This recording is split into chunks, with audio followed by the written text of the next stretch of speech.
Welcome to Zero Knowledge. I'm your host, Anna Rose. In this podcast, we will be exploring the latest in zero-knowledge research and the decentralized web, as well as new paradigms that promise to change the way we interact and transact online.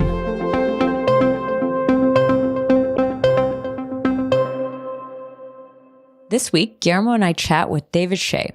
We talk about his career and research spanning from his early work on networking, mobile, peer-to-peer, and all the way up to his work on blockchain. Along the way, we touch on topics like the Price of Anarchy, his Prism work, and other works that formalize the ways that Bitcoin functioned. We also talk about his work with the Ethereum Foundation, which led to his new project, Babylon. Now, before we kick off, I do want to let you know about two initiatives happening in the community at the moment. The first is the ZK Whiteboard Sessions. This is part of ZK Hack and powered by Polygon. It's a new series of educational videos that will help you get onboarded into the foundational concept needed to better understand zero-knowledge tech. The second thing I want to mention is the ZK Jobs Board. If you are looking to find a new job, or if you're a team hiring, be sure to check it out. Over on the ZK Jobs Board, there are a fresh batch of new open roles.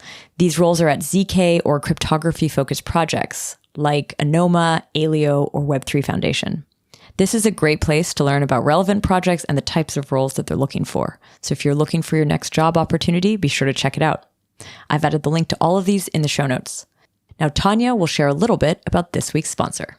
Today's episode is sponsored by Aleo. Aleo is a new Layer 1 blockchain that achieves the programmability of Ethereum, the privacy of Zcash, and the scalability of a rollup. If you're interested in building private applications, then check out Aleo's programming language called Leo.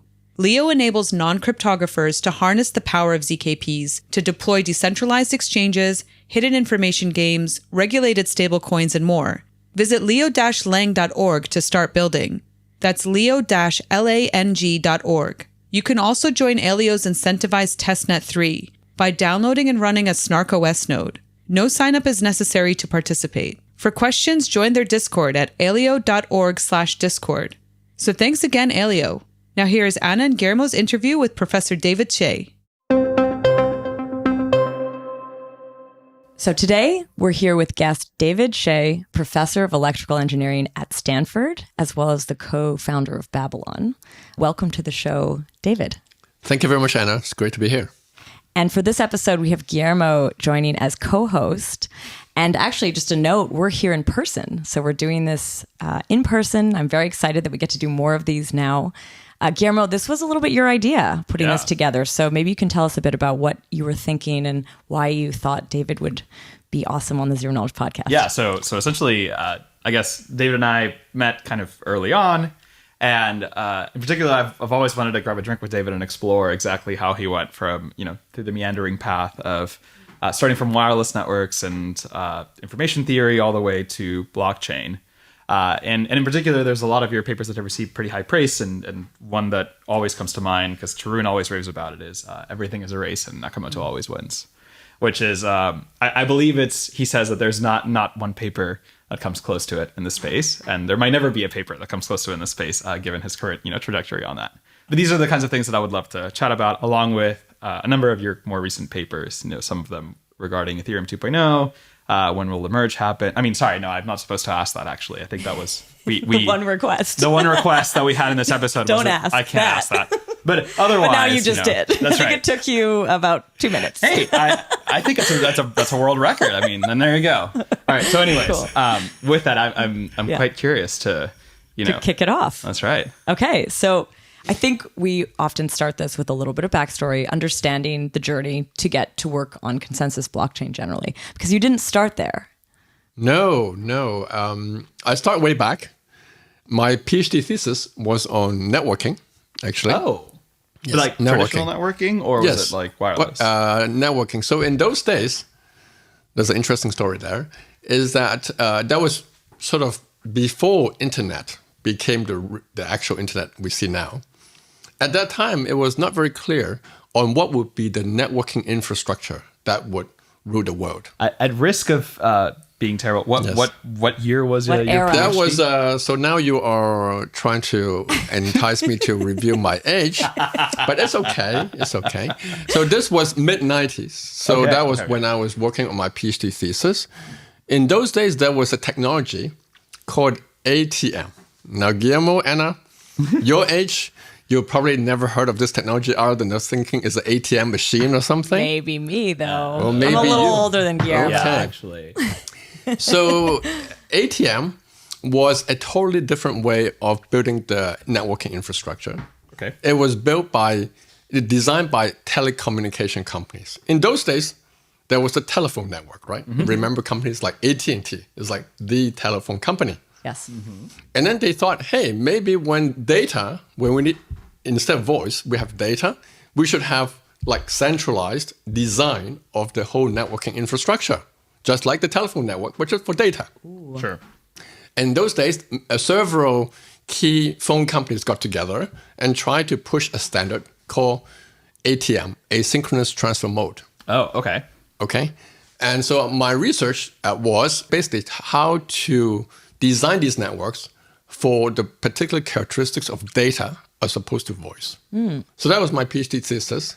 Going back to what he said, though, what era are we talking? This was mid-90s. Okay.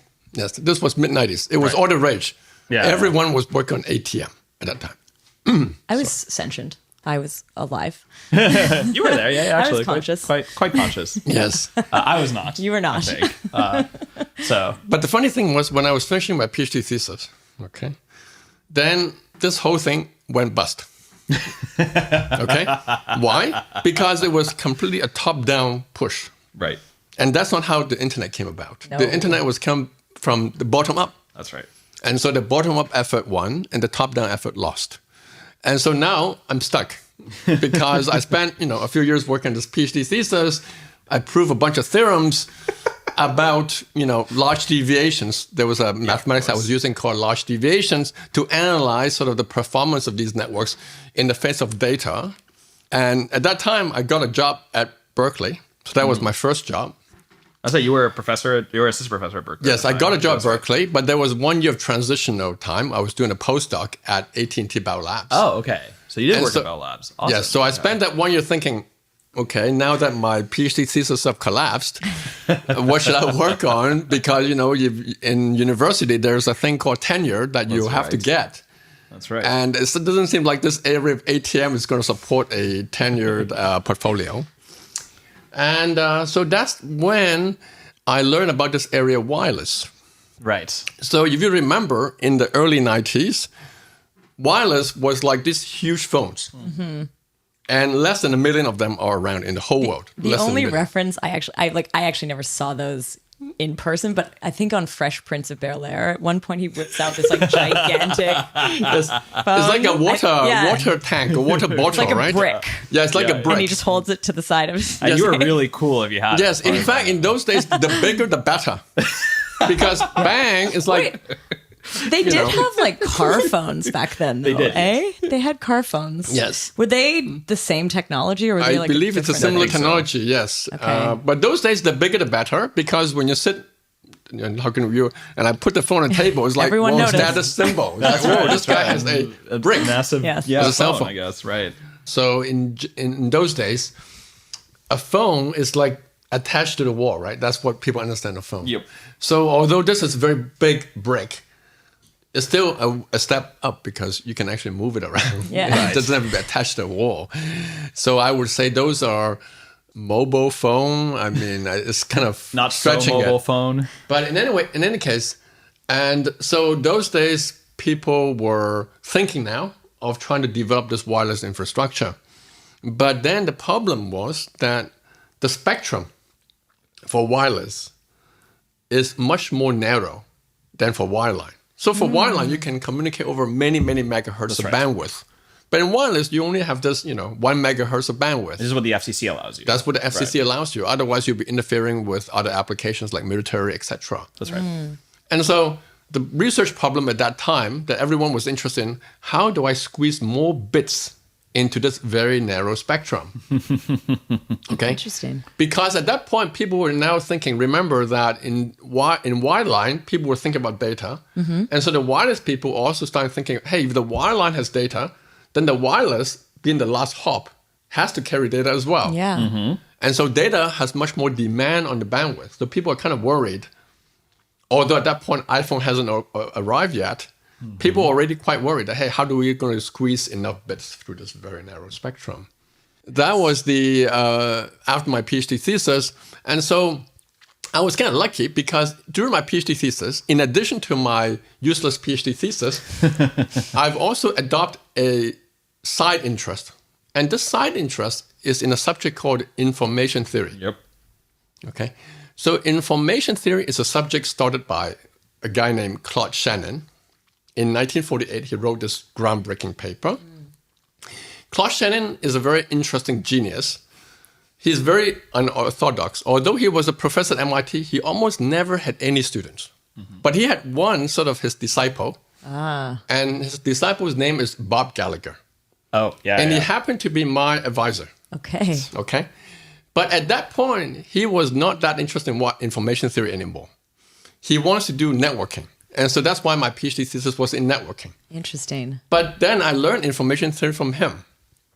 And I thought, wow, this is a very beautiful subject. But he kept on telling me to do my PhD thesis in networking because that was all the rage, networking. But wait, you did a bunch of large deviation bounds in your networking. Yes, but that's not information theory. That's just stochastic process, random process applied to networking problems. Okay, but I think, are there a lot of tools imported from information theory? Yes, there is some connection clearly from a mathematical point of view. Yes, that's right. But from a research problem point of view, it's very different. I have a book right there called Concentration Inequalities and Model Selection, which is exactly applied information theory for, I think it's supposed to call them, sorry. So anyways, correct. Okay.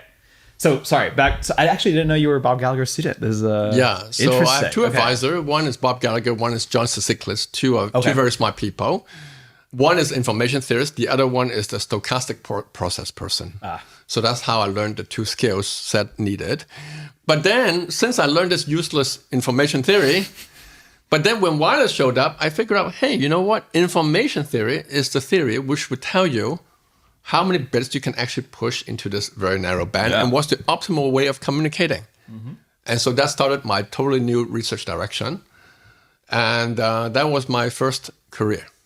Yes, the beginning of my first career. That's right. Where were you doing all this?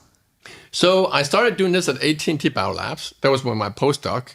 And then I became an assistant professor at Berkeley. And that's where I built a research group to do this research. So that was my research phase. Now, this was 1995 to 2000.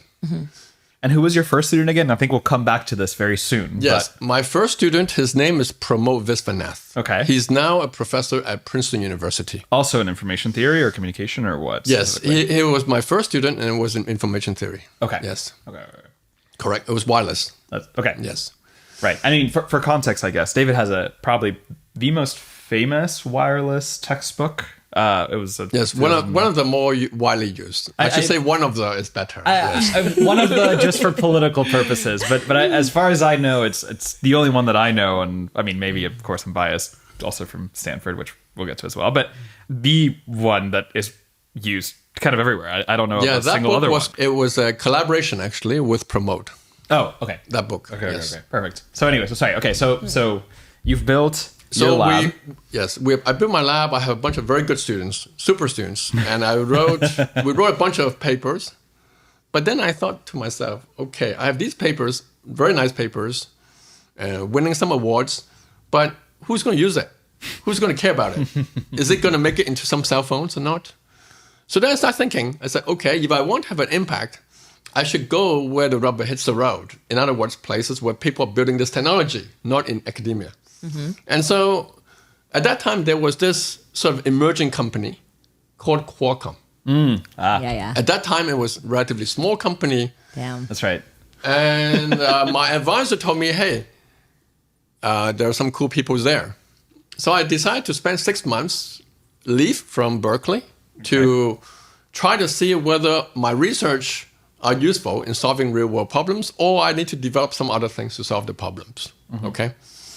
And I was really lucky because Qualcomm at that time was building the technology for wireless data. And that was called third generation wireless. That was the first generation in which the system was optimized for data, the wireless system. First and second generation was all for voice. Okay. And it turned out that a problem I solved in my research is basically a perfect fit to a key component of this technology. And so the invention I had during those 6 months resulted in a pattern that was basically used in all cell phones from 3G, 4G, 5G. Even the phones that you're all using is using this technology. What is this patent, actually? Just out of curiosity, for general context. Yeah, so I think that's a good example of why information theory is powerful. Yes. Because in those days, wireless is like a very bad medium because people think that, hey, the channel sometimes become very strong, sometimes become very weak. It's called fading. And it's very hard to communicate over. So it's a bad thing. Yes. And people are trying to make it flat as possible. But information theory actually tells you the reverse. It tells you that you should optimistically use the peak of the channel to communicate, to get a lot of bits through. And when this guy, Guillermo, has a weak channel, Anna may have a good channel, and I can switch to Anna and communicate when the channel is very good. So this results in sort of an optimistic scheduling policy, which is what information theory tells me is optimal. And so I introduced this idea to the engineers at Qualcomm. They were very skeptical. They said, this doesn't work. It doesn't make sense to us at all. I never thought of the problem this way. But after a few months of a lot of work and convincing, they finally implemented it. Oh, there you go. All right. And what was the result? How many did you get? 2x. Oh, okay. There you go. Nice. All right. So the throughput increased by 2x. Holy crap. Yeah. This might have been before his time there, but like, did you ever cross paths with like Anatoly? Because Anatoly from Solana comes out of Qualcomm. Oh, does he come out of Qualcomm? Engineering. I think I don't Anatoly's think- a little later, but Assuming? Yeah, I don't think I met Anatoly Okay. at that time. Yes. yeah. Which is why he's super into the weird, crazy, low level tricks. At least that's what I had him on like 2 years ago or so, and I feel like I remember him saying that. At this point, we are at 2005. What time? Yeah, that was early 2000 now. Okay. Yeah, early 2000. So that's when we decided to aggregate all this knowledge that we have and write this book that you mentioned earlier, Guillermo mentioned earlier, Fundamentals of Wireless Communication, which kind of gives us a unified view of the whole subject. And that's usually my research style, is that instead of just solving individual problems and call it a day and move on to some other areas, I want to sort of develop a sort of a more coherent and unified understanding. So my advisor, Gallagher, taught me one thing, which I think I want to share with the audience, because this is not just wireless. It's a very interesting way of looking at research, is that he said there's a concept called knowledge tree, where each leaf is a piece of knowledge. A lot of people, when they do research, they think of growing the knowledge tree, adding your own leaf or your own twig or your own branch. However, he said that a really successful research is instead of growing, you prune the knowledge tree. Oh, that's Why spicy. is that? Okay. Because if you prune the knowledge tree, that means you're unifying your understanding of seemingly disparate knowledge, different leaves, into a coherent whole. And so, in some sense, a lot of my research in different fields is about how to prune the knowledge tree. This feels, which I think we'll get to in the very near future as well, but this feels a very Stephen Boyd-like approach. Yes. Because So I see why you two became friends.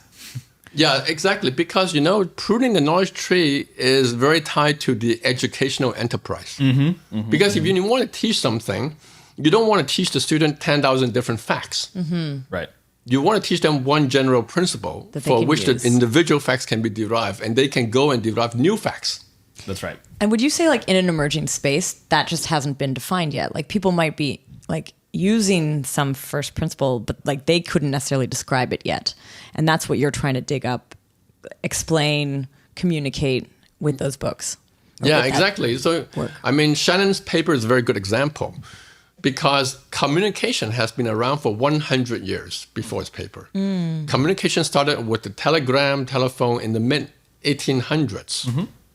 Alexander Bell, etc. So people have been building communication system for 100 years, but everybody is building their own system. Yeah. So the telephone people are building their system, the telegram people are building their system, the television people are building the system, radio people are building their system. They don't talk to each other. And what Shannon said is that, wait a minute. All these people are just doing different facets of the same general problem, which is communicating information from point A to point B. Yeah. And through this abstraction, you are now having a unified method. So if you think about all the communication physical medium that we have here nowadays, optical, wireless, wireline, cable modem, etc.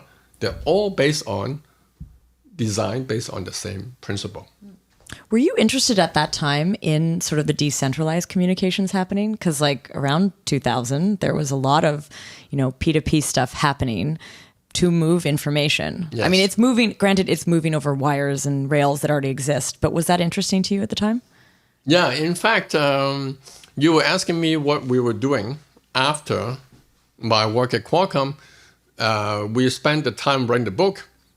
But at that time, we were also thinking of finding new research problems. Okay.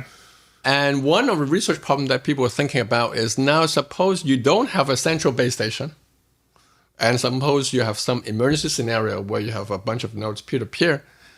What is the best way of communicating? Mm-hmm. Mm-hmm. And we were in particularly interested in a so-called scaling problem, which means as you increase the number of nodes, as more and more people using, how fast can you increase the total rate of communication? So that is in some sense a decentralized problem, because now the question is, how do you kind of spread the traffic across many different connections in an efficient way? Okay, so that was an open problem, and we actually solved it. Oh, okay. And we find a scheme that achieves, very surprisingly, linear scaling. That is, as you put more and more nodes, your throughput actually increases linearly. Wow. Wait, what is this paper? So this paper is actually with Eifer. If you know Eifer. Yeah, Eifer is I another do. professor That's at right. Stanford, Eifer Osklu. And it says that hierarchical cooperation achieves linear scaling. Okay. Was Eifer a PhD student then? Yes, that was her PhD thesis. But what is the title of this paper? Or was this an entire PhD thesis? Yeah, it's called Hierarchical Cooperation Achieves Linear Scaling, where we have a sort of hierarchical way of these nodes cooperating. So typically, people think of wireless multi-hop, right? So you get some traffic, you forward to the other guy. And that method only achieves so-called square root of n scaling. Square root of n scaling. So you increase the number of nodes, the total throughput actually decreases per node. It's under it's under the linear line. Yeah, under the linear line, because why? Because sort of each node is have to do a lot of work in forwarding different traffic. Right. But we figure out that if you do it in a hierarchical manner, cooperation manner, you can achieve linear scaling. Right. Cool. Yes. So we got this beautiful results and we were really excited about it. But then we realized that actually nobody's actually building this system. The P2P stuff. The peer-to-peer stuff. Anymore. Yes. It was the winter, the P2P winter. Yes, and I think in one of your early conversation with Sriram, he alluded to this as well. Yeah. And so we were a little bit disappointed because we feel like we have got the optimal scheme, Right. but Nobody's cares. Interested. Nobody cares. Right. Nobody Damn. cares. So at that point, I realized that hey, maybe it's time to kind of move on to some other area where there are more promising pastures. Also, I guess for context, while this result is like very, very nice, it does not hold in a blockchain context. I'm sure David can elaborate as to why, but essentially you're assuming that everyone is happily cooperating with each other. This is the hierarchical mode? This is the hierarchical case, right? So there's a classic question of when you have a bunch of peers connected to, a given for a given chain, for example, you cannot achieve this O of n scale. I don't know if there's an impossibility result on that, but you essentially cannot achieve this O of n scaling kind of under. Because you always have people who are doing bad things. I see. Yeah, so this is assuming a perfect world, or like one organization running everything. No, assuming they wouldn't. not necessarily even an organization, but a cooperative world where everyone is. Yes. There's no person trying to kind of mess with it. It's not a hostile environment. That's right. Information theorists are very benign. They think the world is very good. They're Everyone should work optimistic. together. That's right. In fact, at this similar time frame, Tim Roth-Gordon, I don't know if you interviewed him in your Not early yet, shows. but I know He's a him. very interesting guy. He starts thinking about a problem where each node is not willing fully cooperate, but cooperate only based on an incentive basis. And he was trying to figure out sort of what are the good Nash equilibrium. That's right. And so that was another line of work. And there's a lovely term for this. It's called the Price of Anarchy, if anyone does want to look it up, which it turns out the Price of Anarchy is the best possible case if you had a central planner. So if you had one person directing the flow of every, traffic, in this case, data, for example, one organization, that is the best possible you could do. Of course, Yeah. 'cause this person could just benevolently say, we are going to maximize the amount of data that gets through here, Okay. period. If I set it as law, it's going to happen.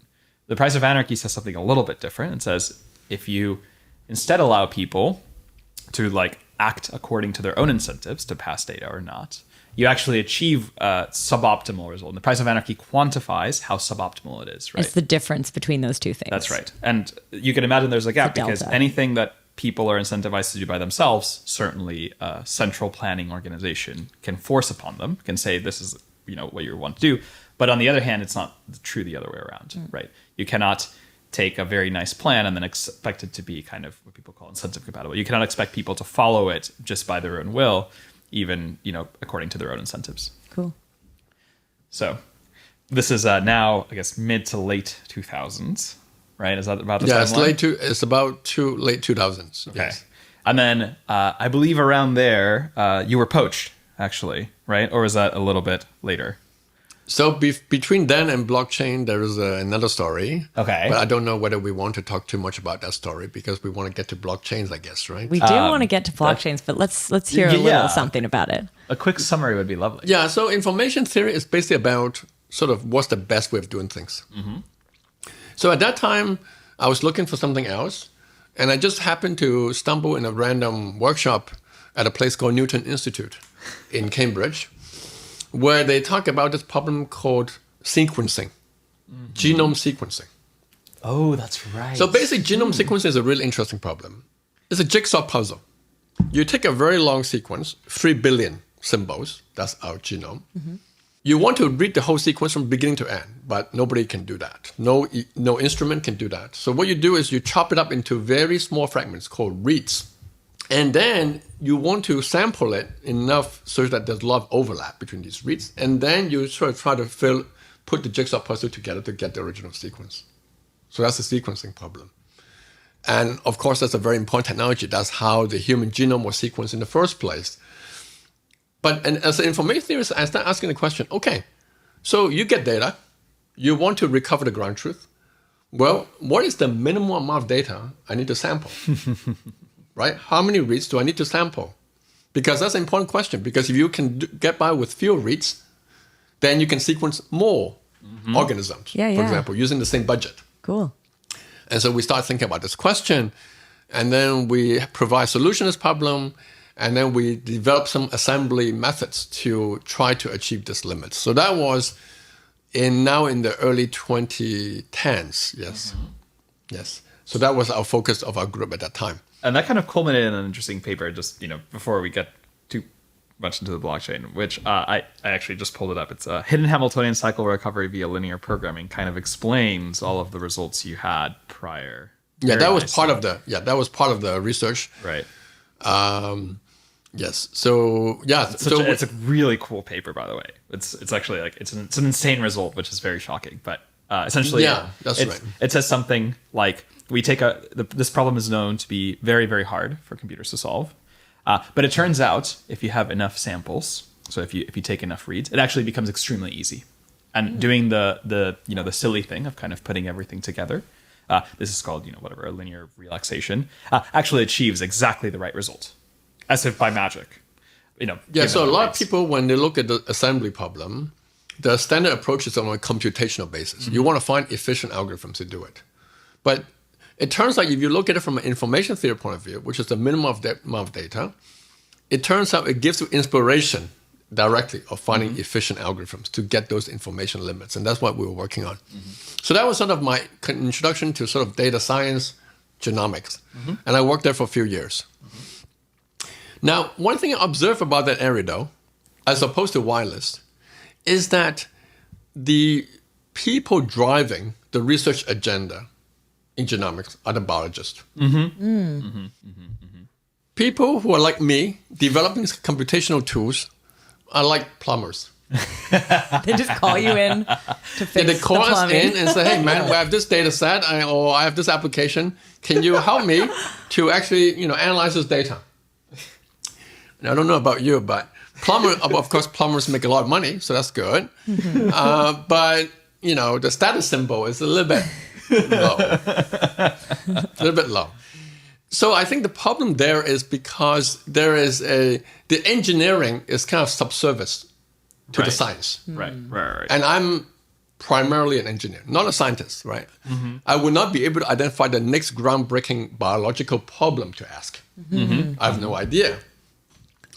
And so at that point, I realized that maybe this is not an area which I want to spend the rest of my life in. Mm-hmm. And so again, I'm on the search. Uh-huh. So it was I'm fun. seeing a bit of a pattern. Yeah, it's interesting. Yeah, maybe it's a restlessness pattern, perhaps. Yes. But it's probably, I think I have something similar. I've switched through many industries and focuses. So at the end of that, though, you do have you tend to have a broader view, or sometimes you can pull things from these other spaces. I believe believe very so. useful. And pulls things he does. That's for sure. Okay. I believe so. Sometimes, like my PhD thesis, right? I spent 4 years doing it, and it turned out to be not very useful. It doesn't mean, though, it's like a whole everything lost, because I learned a lot while doing it. Yeah. Right. Trying to find the right problem, learn some mathematical skills. So it's always useful. Mm-hmm. Mm-hmm. So I tell my students always that it's okay if your PhD thesis does not change the world. It's okay. Yeah. But the more important thing is that you should learn while doing it. For sure. Because what you learn will be useful for your next stage of your career, whatever you choose to do. Mm-hmm. Definitely. So I think we have maybe arrived We have, actually. at blockchain.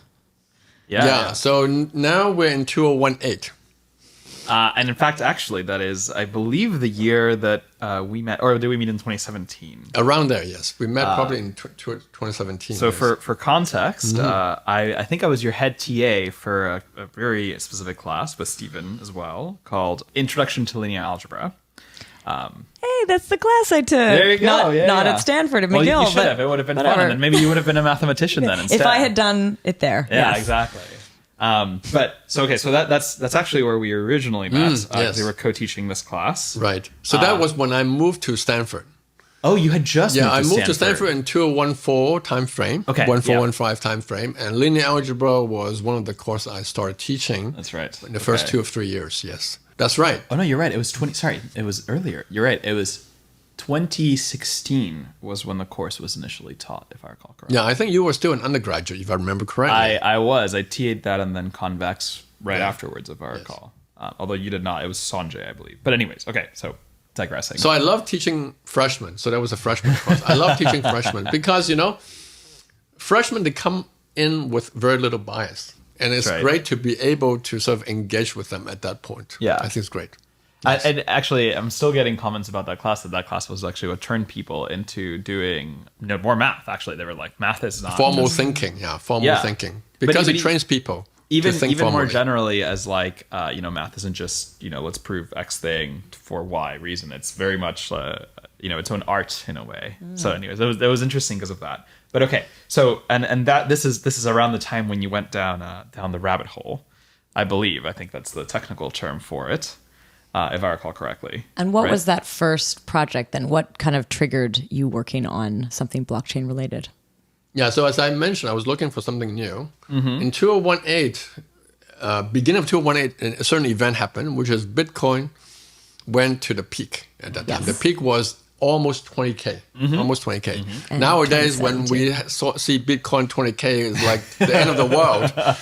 But someone with a little bit longer perspective will tell you that 20K is actually very high already because it was the last peak. That's right. And so at that time, there was some interest in doing research in blockchains. Mm-hmm. And I was recruited, actually, in your podcast with Sriram, he already mentioned he was recruited by Pramod, his advisor, in working on blockchains. And Pramod, being my former student, also recruited me. Got it. And in fact, he recruited a bunch of people, not only me and Sriram, but a bunch of very good people. Cool. And we start forming a group doing research in blockchain. And I took a year of absence from Stanford to focus my effort into learning about the subject and trying to understand what are the interesting problems. Because, blockchain are typically two types of people from academia work on. One, cryptographer, and two, distributed system. Those two are the main branch of science that enters into blockchain. But we're information theorists. That's our background. Very few information theorists work in this area. And so we thought, hey, first of all, there's a lot to learn. But, sometimes when you move into a new area, you bring your own perspective. Something interesting may happen. For sure. So we kind of did a bet on that, and we spent a year working on it. And so that led to our first paper, Prism, that I think Shriram also mentioned in his podcast. I should mention that podcast, actually. So we have another episode we did with Shriram Kannan, and I think it came out 3-4 months ago. We'll add the link to that in the show notes if anyone wants to check it out. Actually, from this point on, there's going to be a lot of overlap in terms of the works because it seems like you co-authored together quite often. Yeah, Shriram and I work very closely together. As Shriram mentioned in his podcast, we talk on a daily basis. Cool. Because, if you want to learn something new, it's really better if you have a bunch of people talking to each other than you yourself trying to read like Godzilla number of papers. And honestly, that are pretty badly written. Blockchain papers are either like bogus in terms of what they claim, or the rigorous ones, which are very good, but it's extremely hard to penetrate. Oh, yeah. A lot of them will be using their own words for the same things. I don't know if you've noticed that. Oh, it's exciting. It's like, it's a new vocabulary every time. That's right. And then you're like, oh, that's the this in this other one. That's right. Yeah. So, the core of blockchain is consensus, right? But apparently there's no consensus on the vocabulary. Well, there might be eventual consensus of the vocabulary, but that might be as t goes to infinity. So, if you want to wait around that long, I'll let you do that. But unfortunately, I think each person has to come up with their Rosetta Stone for this this translation layer, so to speak. Now that we've gotten to Prism, do you want to describe what actually... I don't know if Shriram did originally in the episode. I think he did, but I think it would be great to actually hear it again. Yeah. And maybe you just find it a little bit differently too. Yeah. Maybe I can take a little bit different perspective on that problem. So, as Shriram mentioned, the two big problems at that time was how do you increase the throughput and how do you reduce the latency of Bitcoin?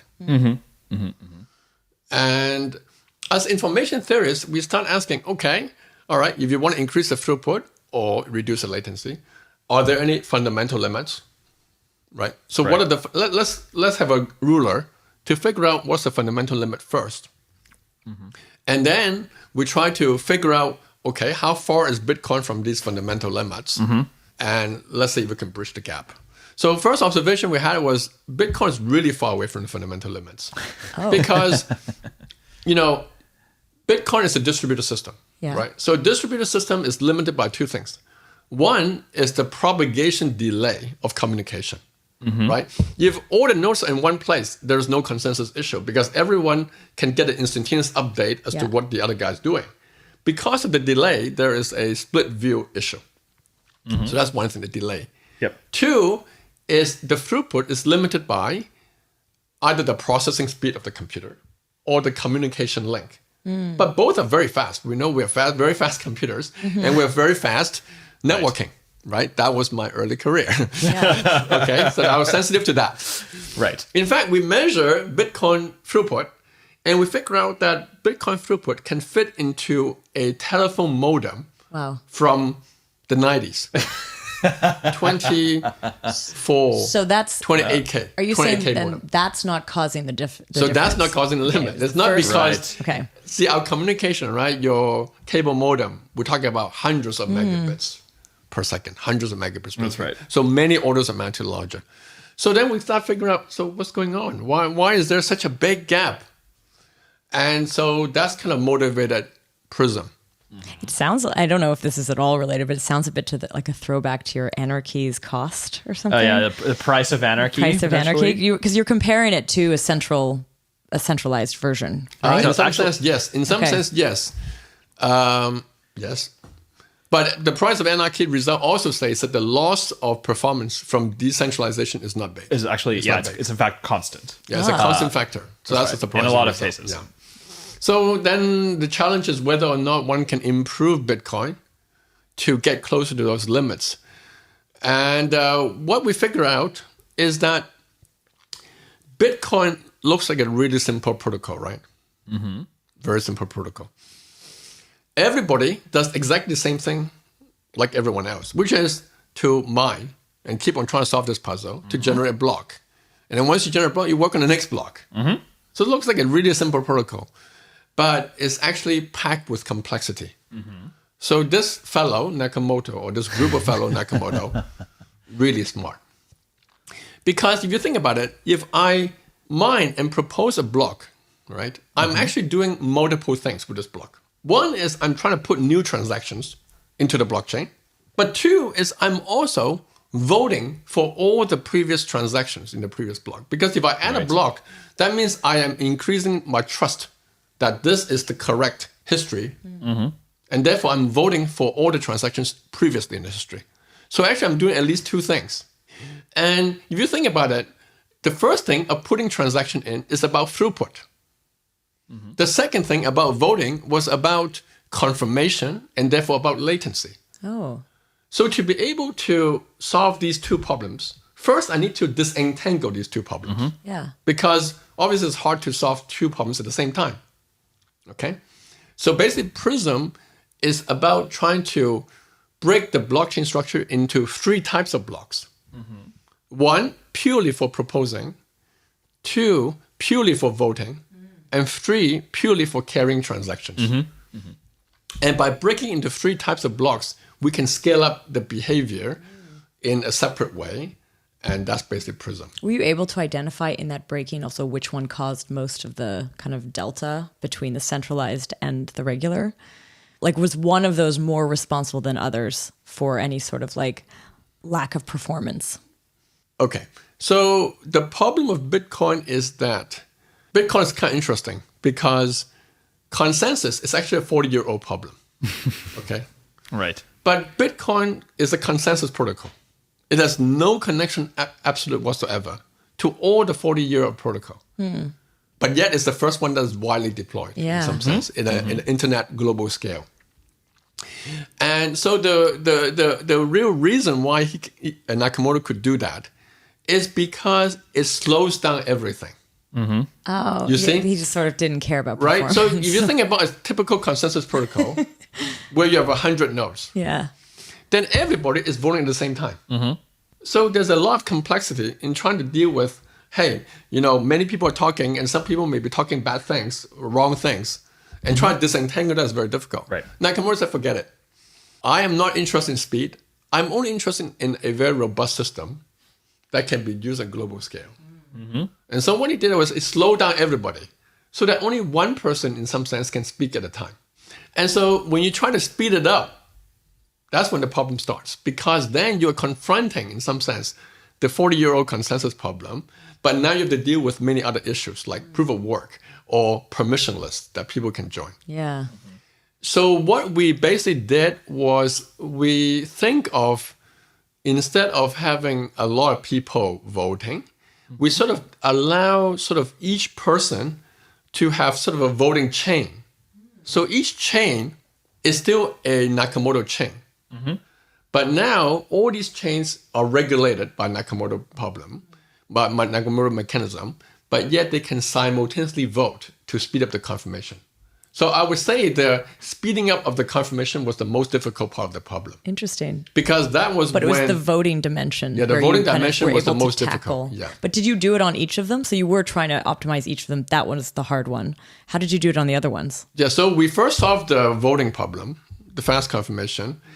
And then we realized that what Nakamoto did was the following. He said, if you propose a block, you have to put all the transactions into the block and verify it, and then you can propose it. But that means that the throughput of the system, if you want to increase the throughput, your block size will become bigger. If the block is bigger, then you have a lot of delay. And if you have a lot of delay, you have a lot of consensus problem, so-called forking problem. And so there's a limit on how big the block size can be. In the case of Bitcoin, it's usually 1 megabyte. Okay, 1 megabyte.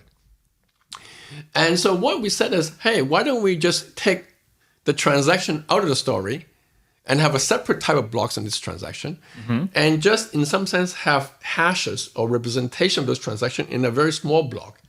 And you can pass it around very fast. And then you can vote on that and then make references to the transaction. And so this idea actually sort of became nowadays rather popular and is used in many different protocols. It's essentially separate out the execution from the consensus. This sounds oddly familiar. No, Who shocking. else has done that recently or has talked about doing that recently? Yeah, so this or kind of might be idea- doing it soon? Soon TM. Cool. Right. Essentially, yeah. So at a high level, I love the idea behind Prism. Actually, is quite an interesting one. It's like evaluating, like, I believe actually it's a subtitle of the paper, but it's like essentially evaluating the physical limits of blockchains. Yeah, it's called by Deconstructing the Blockchain to Achieve Physical Limits. Right. And here the physical limits are, of course, those given to you by kind of the traditional, gross metrics such as network delay or bandwidth. Correct. Right. Then starts leading into a number of other papers, though. This one's 2018 or 19. If I Yeah, we recall finished correctly. in 2019, end of 2019.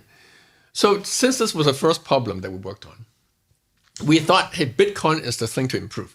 Now, after we spent all this effort on this paper, Why do I think there's another pattern? okay. Yes, I feel exactly. like we're going to hear. Now that's often the case when you work on the first research problem, is that you look at problem very fundamentally, but in some sense, the interest in the field could have shifted while you're working this problem. That's right. Okay, and what happened for us is that proof of work has shifted to proof of stake. For sure. So you may ask, hey, your paper is so great. Why haven't I heard of it? This guy is what is he talking about, right? I tell you, that paper is great in my mind. But I still agree. I understand why you may not have heard of it. And really the reason is because the center of mass of the field has shifted to proof of stake at that point. Yeah. Okay. And in proof of stake, the problems are quite different. And so when we finished that paper and we realized that the center of mass shifted, so a natural thing was, okay, can we sort of adapt a protocol to proof of stake? Because our protocol has still a lot of interesting advantage. And that led to a more basic problem, which is, okay, can you adapt the longest chain protocol, which is Nakamotos Protocol, to proof of stake, right? That's the more basic question that we ask, okay? And so then we start looking at sort of the protocols that people are playing around with, okay? And we realize that proof of stake has one big problem compared to proof of work. There's a problem called nothing at stake. Nothing at stake. Nothing at stake. So In proof of stake? I know. So suppose you think about Nakamotos Protocol, right? The protocol is you should always mine on the longest chain. You should always grow on the longest chain. It's a very simple protocol. One sentence summarizes it. Yep. But then you ask, well, is there an incentive for the adversary to go and mine on other blocks, maybe to create confusion? And the answer is really no. Because if he tries to mine another block, then he has to consume computational power. He has only a limited budget of his hash power, and then he can't mine on the tip anymore. So there's a very strong incentive for him to just forget about adversarial action, just follow the longest chain. But for proof of stake, it's different. Because stake is not a computational resource. No. And you can use that stake to try to bet on many different blocks and see, hey, maybe I can win on other blocks. And if I can win on other blocks because the lottery is different, so that's a nothing at stake problem. And as a result, you can grow a forest and try to pick out the longest chain among them. And you can win against the honest. Interesting. And that's actually a protocol that Bram Cohen at Chia was building. Okay. Because there they were using the same concept of longest chain, but on proof of space. So proof of space and proof of stake is very similar because they both have this nothing at stake problem. And so we realized that, okay, the analysis of that protocol is extremely complicated now. Because you have so many people growing. Yes. So many chains growing. And so that led us to sort of try to find sort of a unified framework of analyzing all possible sort of longest chain protocol, whether it's proof of work, proof of space, or proof of stake. And here we get to, I believe, Tarun's favorite Yeah, paper. so that led to this paper, Everything is a Race, and Nakamotos always win. And what is it? Actually, which is kind of funny, because you nerd-sniped a very famous statistician who, as far as I know, has no idea about anything about blockchain, which is Amir Dempo. Right. Before we get too deep in the results, how did you even achieve nerd sniping a statistician? Actually, So at that point, Guillermo we wants to spent know. yes, at that point we spent about almost a year working this problem of trying to figure out. In fact, our original point was not to have a unified framework. Our original point was just to solve this Cheers protocol problem. Sure. Yeah. Because they didn't have a good solution for this. And they were asking us, so, okay, how do you sort of deal with this problem? Because it looks like the security is very bad because you can do this nothing a stick attack. And so we spent months working this problem with my students. We're stuck. And then I met my old friend, Ofer Zaytouni, Okay. who is Amir Dembo's buddy, probabilist. Okay. So they work on probability. Okay. In fact, he was the one who worked with me, helped me in my PhD thesis on large deviations because he's the world expert in large deviation. So I knew him from 20, 30 years ago. Wow. Okay. But then he happened to be visiting Stanford and he asked me, hey, remember those problems we were working 25 years ago? I'm still interested in those problems. Can we do some more collaboration? I said, no, I've moved on several times since then. As we found out repeatedly. But then I said, I'm working in this area called blockchains. He looked at me and said, what's this blockchain? Never heard of it. And then I thought, okay, how do I explain to this guy who knows nothing about blockchain? In a way that is going to make him want to do In something. a way that That's he, right. because Not like there's this thing called crypto. Yeah. Lots Because of at that money. point, No. I realized that this nothing at stake problem has a very strong probabilistic nature because you're kind of growing your tree in an independent way at many nodes. So it's like a random tree. And there's a lot of things known in probability about the evolution of such a tree. And so I figure out a probabilist can really contribute on this problem. Cool. And so I strip away all the details about the cryptography and just turn it into an entirely a stochastic process problem. Right. Okay. And then I can explain to him, and then we start collaborating. And Amir Dembo is his collaborator, so he also brought Amir in, and we start talking. And when we came up with a solution, because not only we solved this particular problem of the Cheers protocol problem, but we also solved a unified problem. Because why? Because we stripped away all the details already.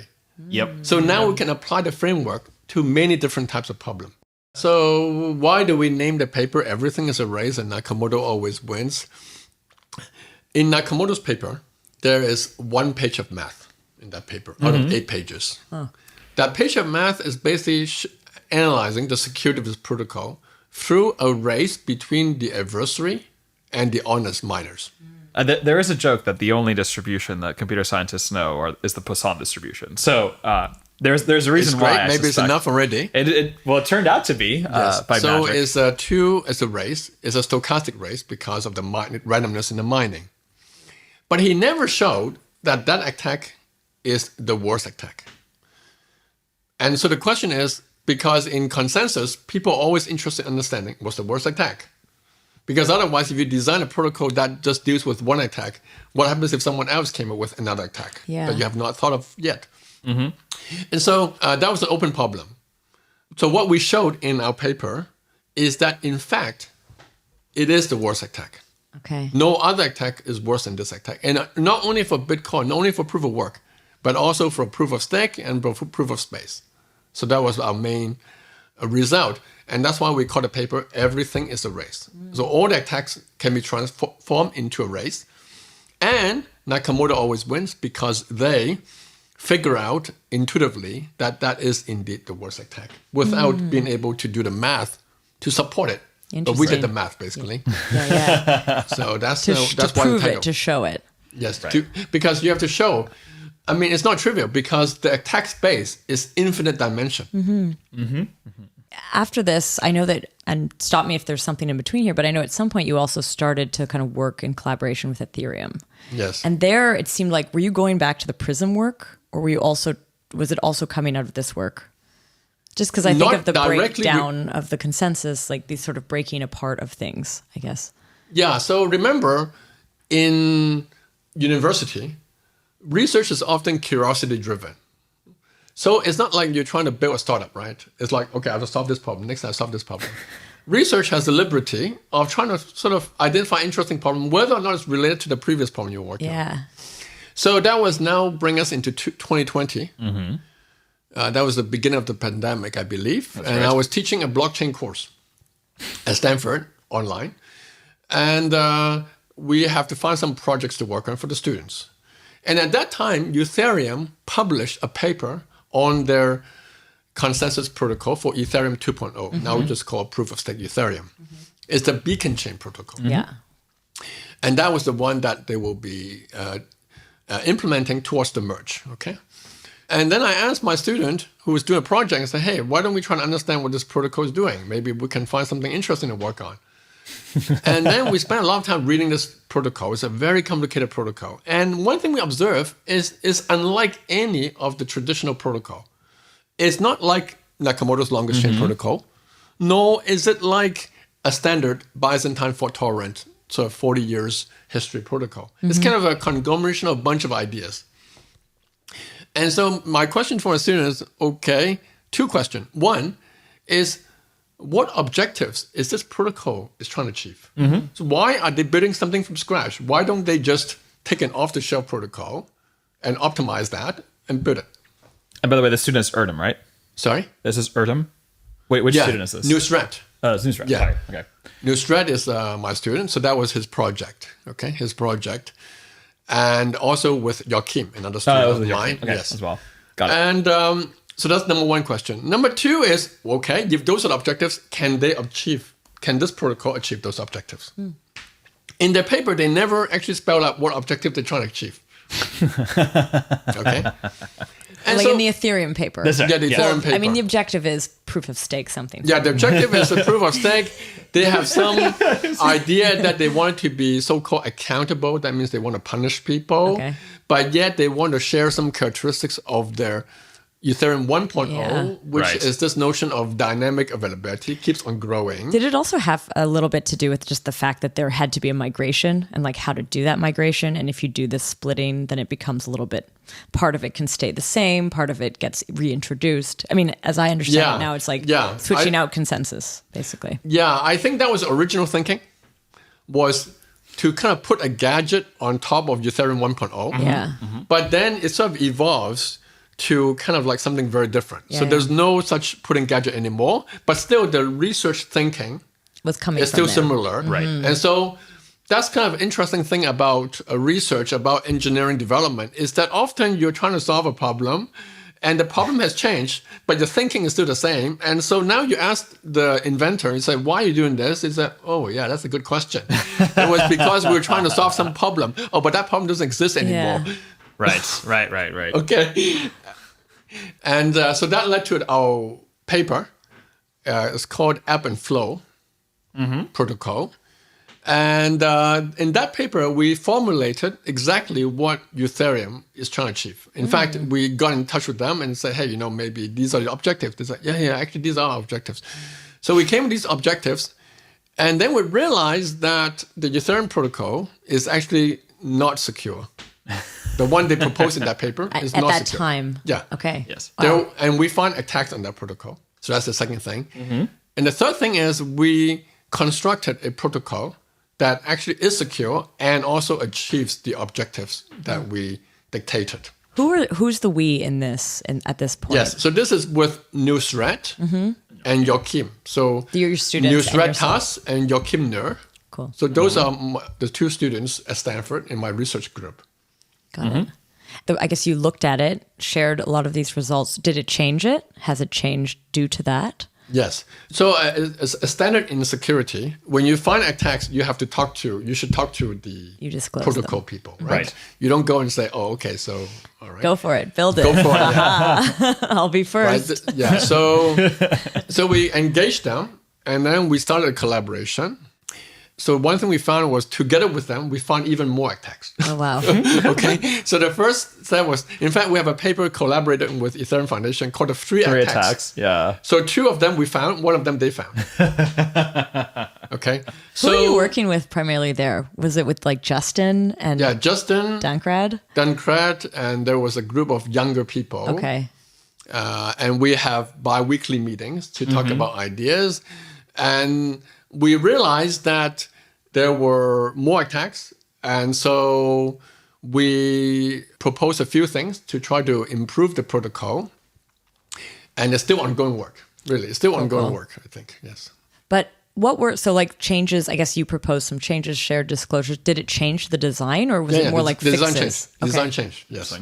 Not significantly. So one thing about research and technological development is that the timing is often important. Yeah. And we know that the merge is happening soon.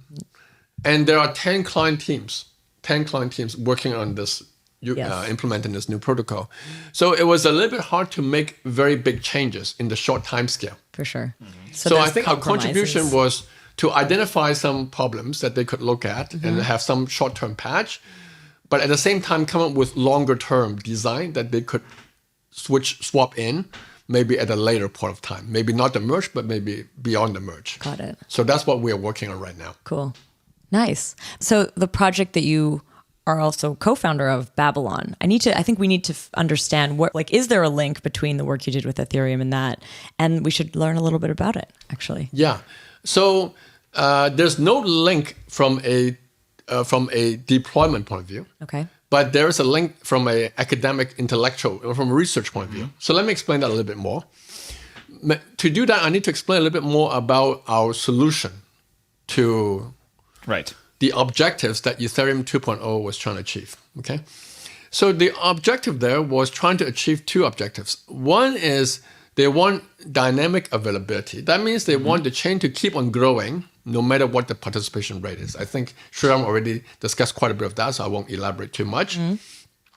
So in any proof of work protocol, you have this property, and Ethereum 1.0 has this property, and they want to keep this for Ethereum 2.0.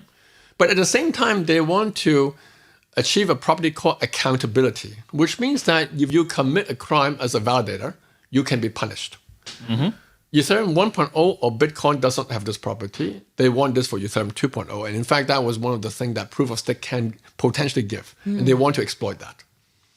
It turns out there's a negative result, which we proved, is that you cannot get both at the same time. You cannot be accountable as well as dynamic availability. It's impossible. There's no protocol which can do that. And so the best you can do is kind of create two ledger, where the longer ledger is dynamic available, keep on growing. Okay. And then a prefix ledger, a shorter ledger, is accountable. That means what? That means that if you have important transactions and you want to protect it better, then you should wait a while before the transaction get into the shorter ledger. If you have easier transactions, like buying a coffee, then you say, hey, I want fast transaction. I don't need accountability. I can move on. Is this, like, could you use the word asynchronous here? Like asynchronous consensus? Or am I going in the wrong dimension asynchronous here? Usually is a description of the network assumption. Okay. So here is a little bit analogous to, maybe I can use the Bitcoin as an analogy, just an analogy. So in Bitcoin, when you confirm a transaction, you can ask yourself, how many block deep do you wait until you confirm a transaction? Many people wait 2 block deep, 1 block deep, they confirm. Some people say 6 block deep. Some other people can say 20 block deep. So well, in fact, there's no single number that needs to be determined system-wide. Okay. So if you think about it, what does that mean? That means that Guillermo, who wants to buy a coffee, is now trusting the whole block as the ledger, all the blocks. Me, who is buying a car, is only trusting a prefix of this ledger up to the 6 block deep. Okay, so in fact, that was one of the really cool innovation of Nakamoto. So in some sense, we are applying this principle to Ethereum problem, is that the shorter ledger is accountable. But have they implemented that design that you proposed? Yes. Okay, there are 2 ledgers. Well, I know that there's a consensus in the execution. No. Oh, so, 2 ledgers in the consensus. Yes, 2 ledgers in the consensus. That I didn't know. Okay. Yeah, so you remember, there's this thing called the Casper FFG. It's called a finality gadget. And that finality gadget determines the accountable ledger. And then there is a so-called ghost, which is growing the dynamic available ledger. Okay. So if you tease out the protocol, there are actually 2 ledgers there. But still going towards Babylon. Yes. What did you take from that? All right. So now I need to say, okay, so if you think about it, accountable is really coming from the history of BFT. Because BFT is accountability and finalization is very similar. Yes. And so the best protocol to give you accountable ledger is actually a BFT protocol, not a longest chain protocol. But dynamic available comes from Nakamoto. So the best protocol, the simplest protocol, is a longest chain protocol. And so once we realized that, I said, hey, why don't we just take a longest chain protocol and a BFT protocol off the shelf, both of them, but compose them in a nice way so that they can communicate each other in a simple way. Interesting. To give you this two-ledger solution. So our construction is, instead of like the Ethereum approach, which is to build a brand new protocol, we try to be composable. So we try to put an off-the-shelf BFT protocol together with the longest chain protocol and come with a solution. Okay. And so that led us to sort of a further level in our understanding of consensus, is that often when you build new consensus protocols, you don't have to start from scratch. Yeah. You can try to take off-the-shelf technology and compose them and try to get the best of both worlds.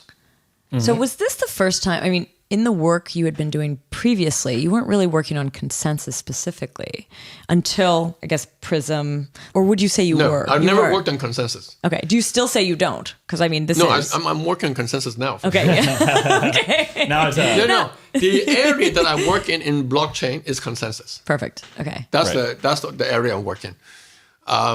But I've never worked on consensus before. But of course, while doing this, I learned about all the history. Yeah. Because one should not ignore history, right? I think research is about, okay, first you try to look at problem with a blank slate. But once you have some understanding, you should look back at the literature and see what's been around and not be ignorant. Totally. Right. So going back to Babylon, this idea of composing off-the-shelf protocol can take it one step further. And the one step further is, instead of just composing protocols, you can compose existing blockchains. Okay? So that's a little bit different. A protocol is something you deploy yourself. Someone already gives you the protocol. Someone gives you sort of the algorithm, and you can deploy it, right? That's composing protocol. Right. But composing blockchain is really taking an existing blockchain, like Bitcoin, a running blockchain, and composing it with another protocol that you could develop together to form a more powerful blockchain. And so we start thinking is that, hey, there are two developments that we observed. One is that in an ecosystems like Cosmos, okay, there are many of these so-called application-specific blockchain, which the idea is that they want to give the developer the flexibility to build an autonomous blockchain. That can be designed slightly differently to be able to optimize for the needs, for example, maybe MEV application, etc. Right? However, they lack the powerful shared security platform of Ethereum, for example. But then we realized that actually there is some very secured resource out there, which is Bitcoin. And so the Babylon project started when we start thinking, how can we use Bitcoin to not to replace the autonomicity of, say, Cosmos Zone, but to complement the security of the Cosmos Zone. And so this is a composition problem. We take a Cosmos Zone, and we wanted to communicate with Bitcoin in a succinct way in order to get extra security that it cannot get by itself. But can't you, when you communicate with the Bitcoin network, aren't you always just like using the memo field? Like, what can you do? How can you lock something in? This is just like my ignorance on Bitcoin, but I don't actually know how to use it as a checkpoint. So the key here is really to use Bitcoin as a timestamping device. So Nakamoto actually mentioned in the paper that what I'm building, the Bitcoin, is actually a timestamping server. Okay, and so the real security benefit is really for the proof of stake chain to timestamp the events that are happening on the chain, so that everyone can look at those timestamps. So what is a timestamp, right? A timestamp is really the fact that I'm saying, okay, an event has happened in the proof of stake chain that trigger a transaction that I sent to the mempool of a Bitcoin miner. The Bitcoin miner includes it into the next block it mines. That transaction gets enough deep into blockchain, secured, and now I have a timestamp. The timestamp is which block it appears Immutable. in. Now, this timestamp is not like a very accurate clock because Bitcoin blocks, Yes. you know, Or not. you have one block every 10 minutes. So it's kind of like a pretty inaccurate talk at a short time scale. Okay? But at a long time scale, it's a very accurate clock. Because, for example, if you get a block 20 block deep in, no one has seen a block has been replaced after Yes. it got 20 block in. No one has seen that in the history of Bitcoin. That's right. Okay? So it's very reliable at a long time scale, but not so accurate in a short time scale. I think, and maybe you just said it, but I missed it. But like, I still don't understand. Like, how do you connect it? Like, where's the connection made? If you're talking about an external blockchain, how does it get a message into it? Okay, How does so now we're getting a little bit technical. Okay. One of the powerful ideas in cryptography is hashing. Okay. Mm-hmm. Now I have a block. I've created this block in a proof of stake chain. Now, to timestamp this block, one thing I can do is I can ship the whole block to the Bitcoin miner and put the whole block into Bitcoin. That's Yeah. impossible because that goes back to our original statement that Bitcoin has a very low throughput. Yeah. If everybody does that, then Bitcoin would be completely swamped. So it's are you impossible. hashing it, So you hash it, and then you have a hash? yes, and you have 256 bits. Okay. And you Okay. post the hash as And you the memo post field. the hash In the memo on field. the memo field. in the mem field together with some signatures saying that your validators have approved of this. I think you had said mem field, and I thought of mem pool, but mem field. Got it. So it's the memory. It's the it puts into the memory of the Bitcoin miners. And now they put this hash as though it was a regular transaction. Yeah. And actually, there is a special field. Yeah, it's the in memo Bitcoin. field specifically. Yeah, It's called op return. Actually, it's a very strange. Oh, it's op return. Very, very Okay, nerdy yeah, term. yeah. Very nerdy Sure. term. It's called op return. It's for putting arbitrary data into Bitcoin. I see. Yeah. And this transaction will get into a block. It will be fixed forever. And so this is a timestamp of that hash. Interesting. And because of the cryptographical security of hashing, nobody can create another block which have the same hash. Yep. So therefore, the link between the hash and the block is secured. Babylon, though, was a project, I guess, conceptually, but is it also now a company? Yeah, so we had these ideas last year, and then we raised a seed round of funding, and now we're building the product. Okay, right cool. now. And Yes. what is the product? Is Yeah. it a tool? Yeah, Is it the bridge between the two things? Like, or is it a zone of its own? And is it going to be Cosmos? Actually, Yeah, If that's we a use good that question. as an example. So Bitcoin is here. Cosmos is here, right? Well, so the can't- audience they cannot read it. As But far as I know. They're far away. they're far away. They're far away. In some space under They're some far away. metric, Okay. it's good. So what we're building is, in some sense, a Cosmos chain, which Okay. we call Babylon.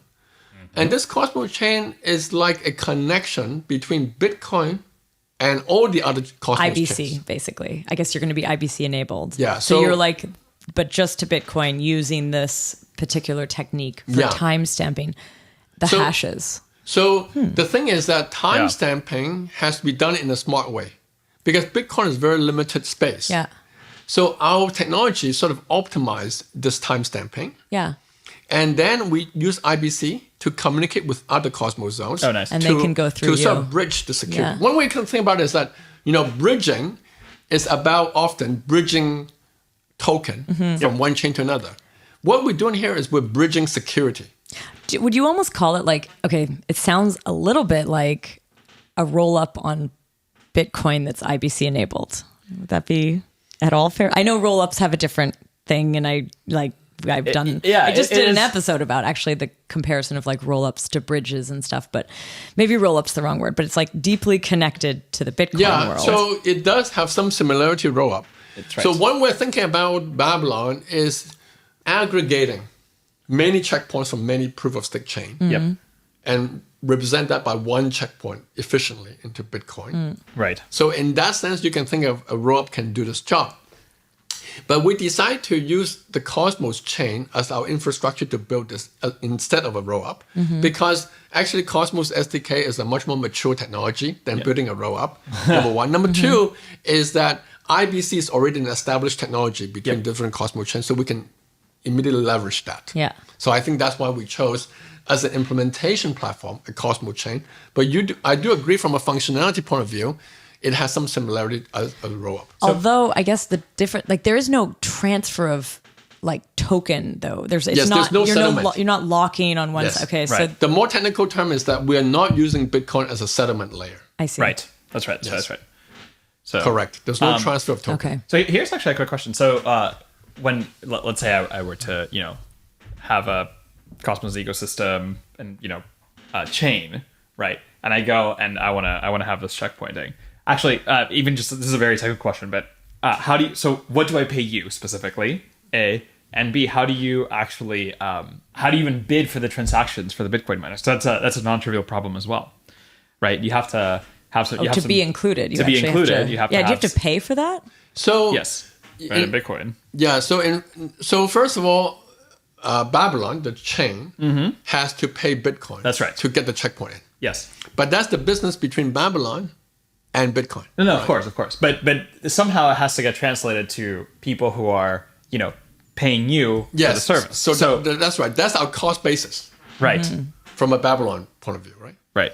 And you can't just buy But features. I can't just keep on paying and not getting Forever. anything. Yeah. So when others, proof of stake chains, Cosmos zones, put checkpoints into Babylon through IBC, they have to pay. That's right.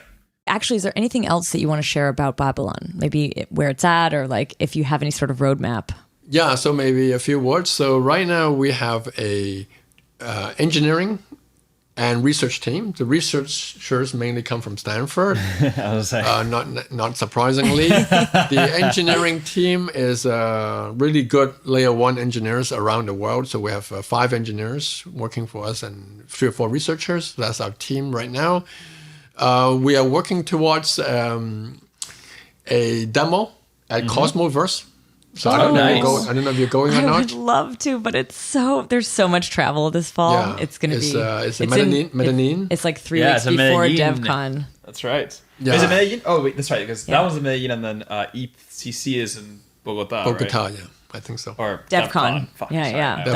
DevCon in Bogota. But it's not at the same time. So No, like, it's not. It's like 2 there's. weeks in the Yeah, middle I or know some something. friends who are going to like travel in the middle. Hey, that sounds pretty lit. Yeah, so we're hoping to demonstrate our ideas there and get some feedback from the Cosmos community. Nice. So that's our next step in the roadmap. And then we'll use that feedback and build a test net. And hopefully we'll find some interested Cosmos zones to do a joint test net, integrated test net with us. Very cool. So that's the roadmap in the next 6 months. Yeah. Nice. Oh, actually, I have a question. Why wouldn't people use the protocol to bootstrap their? Is the idea mostly for bootstrapping, or is it for actual like kind of continual protection, so to speak? Yeah, so there are two or three use cases that we are working on. One is reducing the unbonding time. Right. Oh, So yeah, that's a good point. Cosmos Zone has a 21-day unbonding time using a process called social consensus, which basically means that the off-chain you have to agree on what's the canonical chain. We can use Bitcoin to replace social consensus using our technology, and we can reduce the unbonding time to 1 day. So that's the number one use case. Nice. The second use case is, as you mentioned, bootstrapping. Proof of stake has a very interesting characteristic. It has very fast confirmation, but very slow unbonding. Right. That's Very right, slow that's right. unbonding. And the unbonding is 21 days Yes. in the Cosmos Zone. And that's because of something called long-range attack. Yep. And basically using Babylon with Bitcoin security, you can solve the long-range attack. And that sort of connects to what I said earlier, is that Bitcoin is good on a long time scale, not good on a short time scale. So it's in fact a very good complement to a proof of stake chain, because proof of stake chain is very good on a fast time scale because it does fast finality. Yep. But on a long time scale, it has these long-range attacks. And so they're very good complement to each other. So that was the first use case. Bootstrapping is another use case. A third use case is, for example, you can imagine if you want to protect some important transactions, then maybe just finality on the proof of stake chain is not enough. You want to wait until the timestamp becomes sufficiently deep onto Bitcoin, and then you confirm. So then you can have some differentiated service. So those are the use cases that we've been exploring. Yeah, now I'm waiting if you're going to enable the first, 35 block deep reorg of Bitcoin because someone wants to do something else on a proof of stake chain, Yeah, that would be quite expensive. Yes, that could be rather expensive. Yeah, to say the least. So you're doing both. You've co-founded this company, but you're also still a professor at Stanford, I guess. So what kind of topics do you focus on today? Yeah, so I'll be on leave from Stanford. Oh, you will? To work you on will? this. Yeah. Oh, wow. Mm-hmm.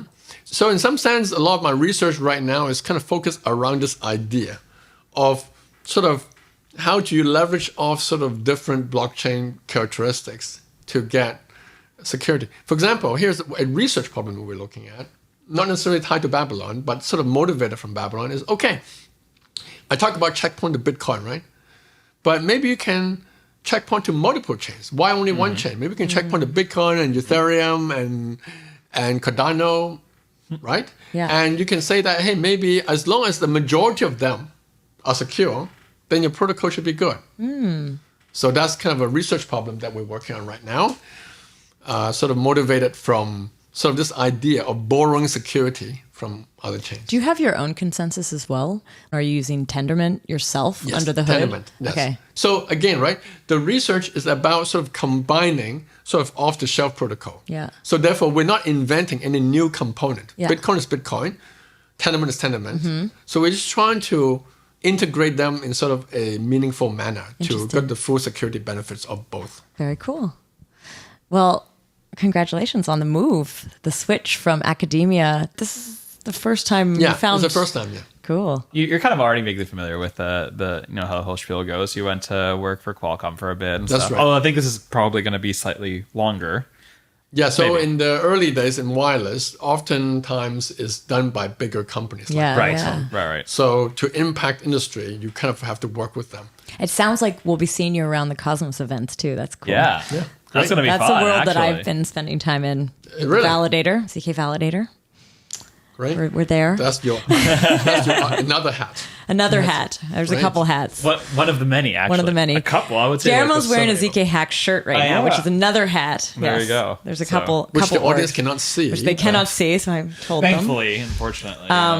But very cool. Thank you so much for sharing with us your kind of journey through all of these different fields, bringing you to blockchain, like helping you understand Bitcoin, bringing you maybe into like non-Bitcoin ecosystems like Cosmos, and building your own company. This is amazing. Yeah, cool. It's so fun talking to you guys. Yeah, really. Well, thank you. Yeah. Thanks. I hope It's it's not. I hope I wasn't too long-winded in this No. describing No. this. I story. think This the was way I lovely. think of it is the audience has now been introduced, and I think we'd love to continue our conversations Great. when we have topics that would be of interest to you. Possible interest. Thank you. Thanks again. So I want to say thank you to the ZK podcast team, Tanya, Rachel, and Henrik, and to our listeners. Thanks for listening.